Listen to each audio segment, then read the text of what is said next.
네, 오늘은 그 중국 얘기를 좀 해보려고 합니다. 제가 최근에 중국을 좀 자주 다녀왔습니다. 한 달에 한 3번 정도 다녀왔으니까요. 지난주에는 왜 우리 바이러스가 퍼졌던 우한 지역, 그리고 좀 생소한 지역들 많이 다녀왔습니다. 뭐 쩡저우라고 또 그 옆에 있는 지역. 요 두 지역은 제가 학회 때문에 공적인 일로 다녀왔고요. 그리고 그 전에는 대련, 그리고 뭐 심양, 그리고 단둥 이런 지역을 다녀왔습니다. 다녀온 이유는 뭐 다른 부분이 아니라 우리나라에서 중국을 별로 좋아하지 않죠. 제가 중국 다녀왔다라고 하면 좀 의아해 하시는 분들이 있는데, 저는 다른 부분보다 이 관광의 관점으로 중국을 다녀왔습니다. 외국인들이 제일 많이 방한했을 때가 2019년도인데요. 2019년도 기준으로 외래 관광객 중 한 2명 중에 1명이 중국인이었습니다.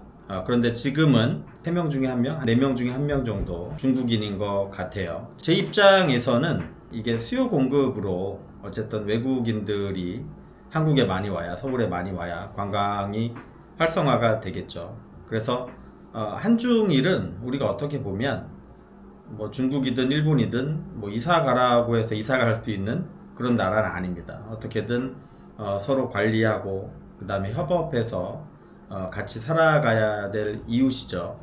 그래서 우리가 뭐 지난 윤석열 정권에서는 일본하고는 관계가 많이 좋아졌습니다. 그래서 일본 관광객들도 상당히 많이 늘었는데, 이제는 중국인 관광객이 좀 늘어날 시기가 아닐까. 그래서 이번 7월 달부터 중국인 단체 관광객들은 이제 비자 프리로 우리나라에 방한할 수 있고요. 아마도 여러 가지 뭐 정치적인 뭐 이슈들이 있겠지만 관계가 뭐 한한령이 해제된다는 얘기도 나오고 조금 더 좋아진다라고 하면 아마도 중국인 관광객들이 상당히 많은 인원들이 우리나라에 관광으로 올 겁니다. 그런데 제가 유튜브나 뭐 관련된 언론 보도 자료로 보면 중국이 상당히 안 좋다, 그리고 진짜로 안 좋은지, 그 다음에 중국인들의 시장 경제는 어떤지 한번 좀 보고 싶었습니다. 그래서 기존에 봤던 우리가 뭐 상해나 베이징이나 광저우나 1선 도시 외에 2, 3선 도시, 4, 5선 도시를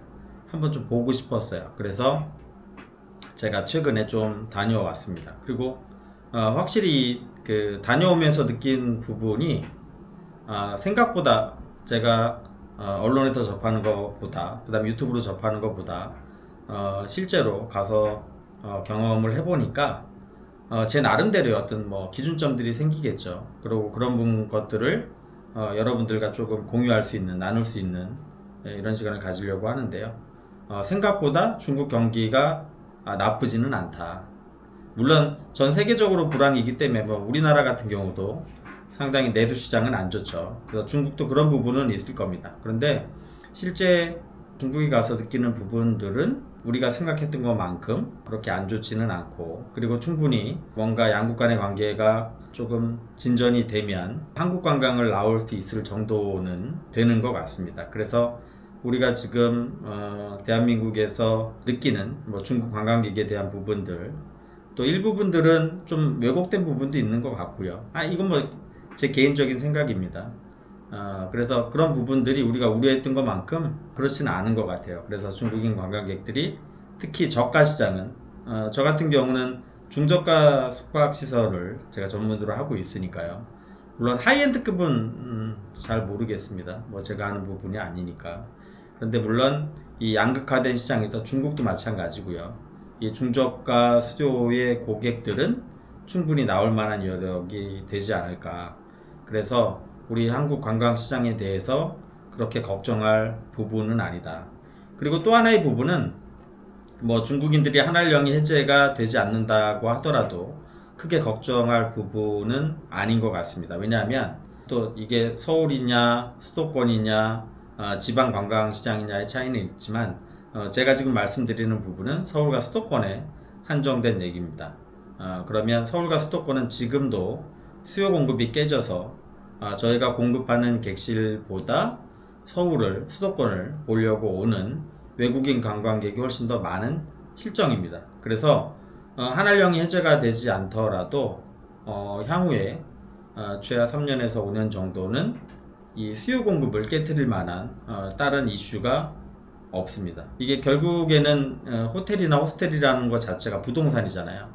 그러니까 이것들을 객실을 공급하려면 재건축을 통해서 그리고 사업계획 승인을 통해서 객실을 공급해야 되는데 이런 객실을 공급할 수 있는 방안이 현재로서는 많지가 않습니다. 그리고 저 같은 경우에도 제가 서울 엔호텔이나 이 호스텔 코리아를 신축으로 만들어서 지금 객실을 공급을 했었죠. 8년 전, 12년 전의 일이지만 그때도 2년 반, 3년 정도의 재건축하는 시간들이 걸렸습니다.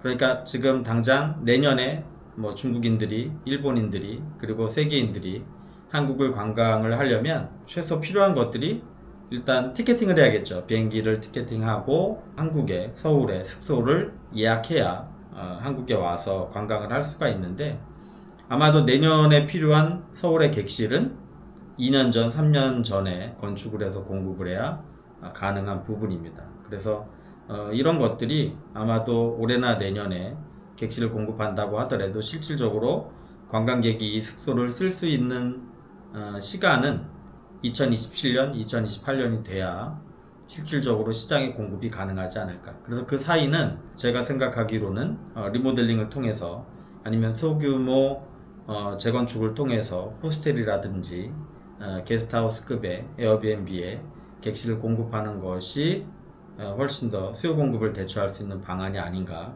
생각들을 해봅니다. 그리고 그런 것들이 결국에는 시장의 이 호스텔 시장을 더 화랑으로 이끌을 거고요. 그리고 우리가 객단가라고 하는 ADR이라고 하는 이런 부분도 훨씬 더 지금보다 상승하지 않을까 하는 생각을 해봅니다.